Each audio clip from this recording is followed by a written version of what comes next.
हाँ जी, नमस्कार दोस्तों, आपका फिर से स्वागत है एक और नए वीडियो में। और इस वीडियो में हम बात करने वाले हैं यार जिला पंचायत जो है बलरामपुर रामानुजगंज का ये वैकेंसी है और इस वैकेंसी के बारे में तो संचालनालय प्रधानमंत्री आवास योजना ग्राम जो होता है उसके अंतर्गत ये पोस्ट खुला हुआ है।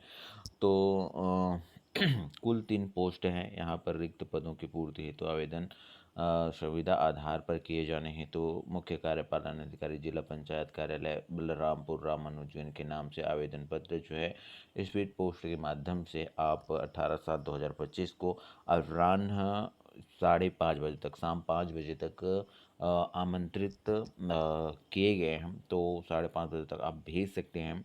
और योग्यता एवं अन्य जानकारी के लिए आप bharrampur.gov.in इस वेबसाइट में जाके पूरी सूचना विस्तृत रूप से देख सकते हैं।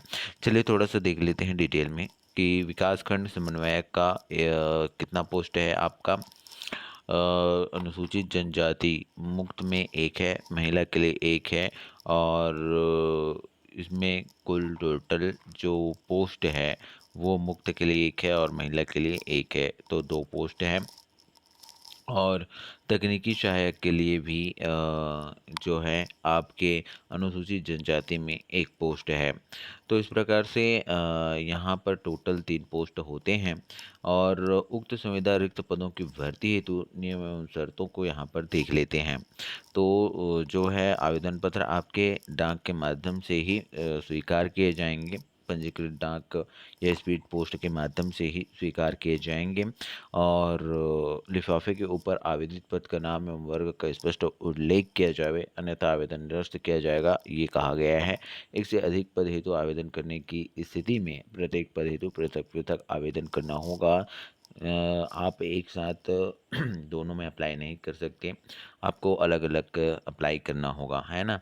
न्यूनतम आयु की यहाँ पर बात करते हैं तो 21 से 35 वर्ष है।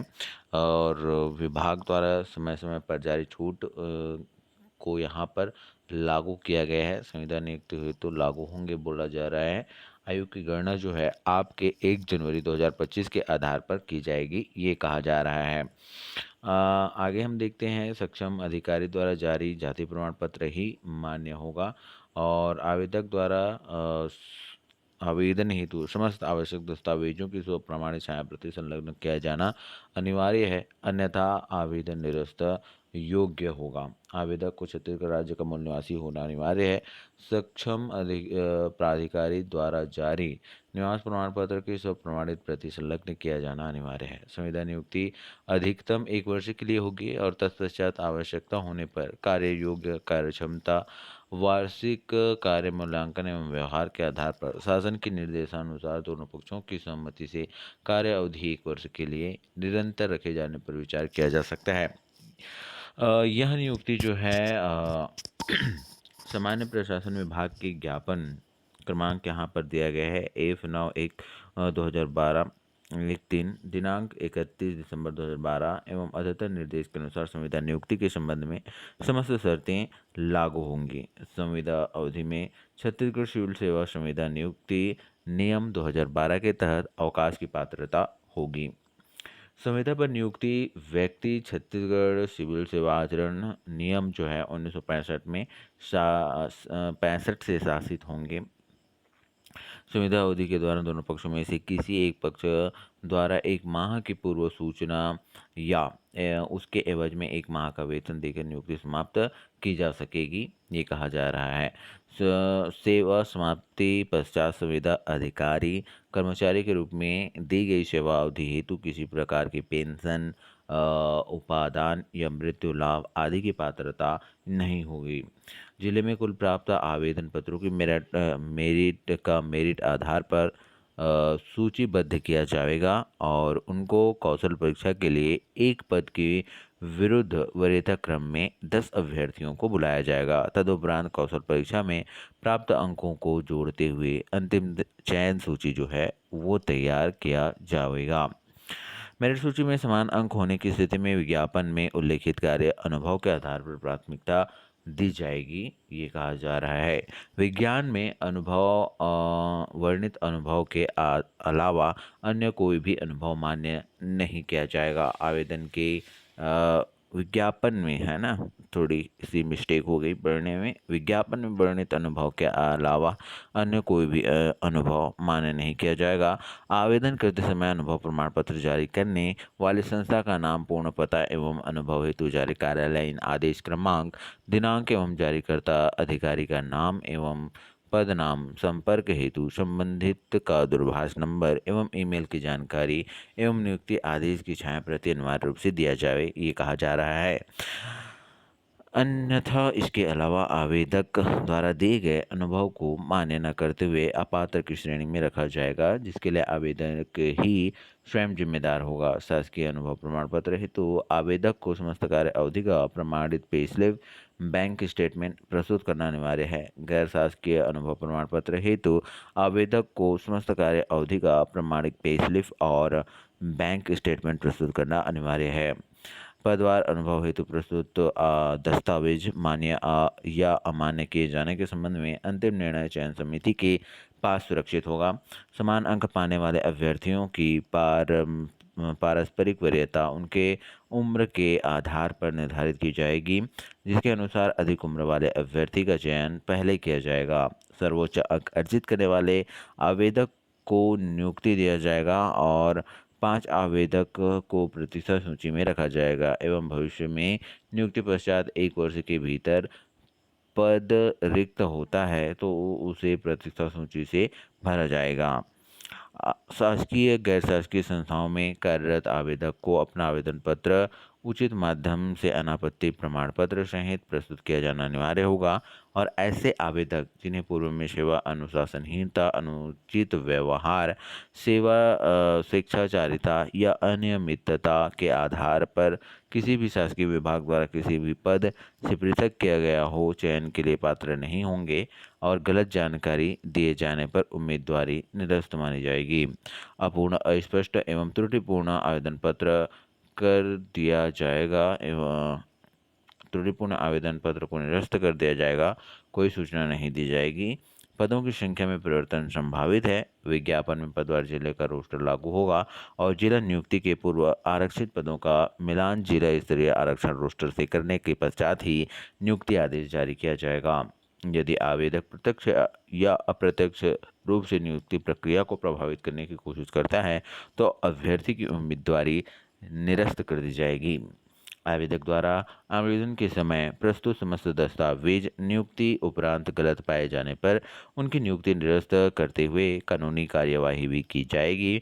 दावा आपत्ति के समय आवेदन के दौरान आवेदन पत्र में उल्लेखित दस्तावेजों के अतिरिक्त अन्य कोई दस्तावेज स्वीकार नहीं किया जाएगा। आवेदक जिसने विवाह के लिए निर्धारित न्यूनतम आयु से पूर्व विवाह कर लिया हो, नियुक्ति हेतु पात्र नहीं होगा। विवाह प्रमाण पत्र पर संलग्न करें और उम्मीदवार जिसने ऐसे व्यक्ति से विवाह किया हो जिसकी पहले से ही एक पति या पत्नी जीवित हो, पात्र नहीं होगा। ऐसे मामले में शासन ही अन्यथा निर्णय ले सकता है। अर्थात यदि शासन को इस बात की समाधान हो जाए कि ऐसा करने का पर्याप्त कारण है तो वह इस प्रतिबंध से छूट दे सकता है। नियुक्ति के संबंध में मुख्य कार्यपालन अधिकारी जिला पंचायत का निर्णय अंतिम एवं बंधनकारी होगा। आवेदन पत्र का विस्तृत प्रारूप जिले के बलरामपुर रामानुजगंज की वेबसाइट में जाके देखा जा सकता है और तथा डाउनलोड किया जा सकता है। साथ ही संबंधित जानकारी जिला पंचायत बलरामपुर रामानुजगंज के सूचना पटल पर भी देखा जा सकता है। अनिवार्य शैक्षणिक योग्यता की यहाँ पर बात करें तो विकासखंड समन्वयक संविदा वेतन है 39,875 रुपये। अर्हता मान्यता प्राप्त विश्वविद्यालय संस्था में बीई या बीटेक में न्यूनतम 60% अंकों के साथ उत्तीर्ण होना चाहिए। मेरिट हेतु अंक का निर्धारण यहाँ पर दिया गया है कि किस प्रकार से होगा, कितने कितने अंक होंगे।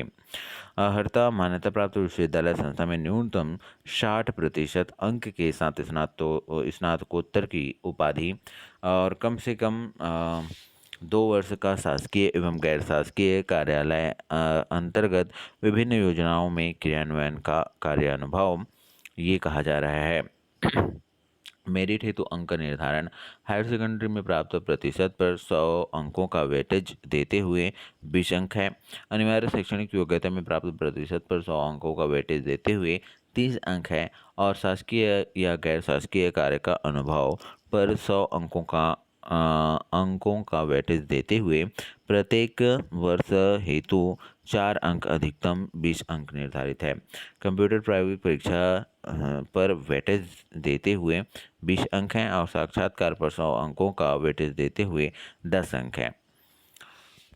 प्राथमिकता यहाँ पर शैक्षिक संस्थाओं में अनुभव को प्राथमिकता और निर्माण कार्य से संबंधित कार्य अनुभव को प्राथमिकता यहाँ पर दी जाएगी। तकनीकी सहायक के लिए वेतन की हम बात करें तो 35,165 रुपये है, लेवल 9 है।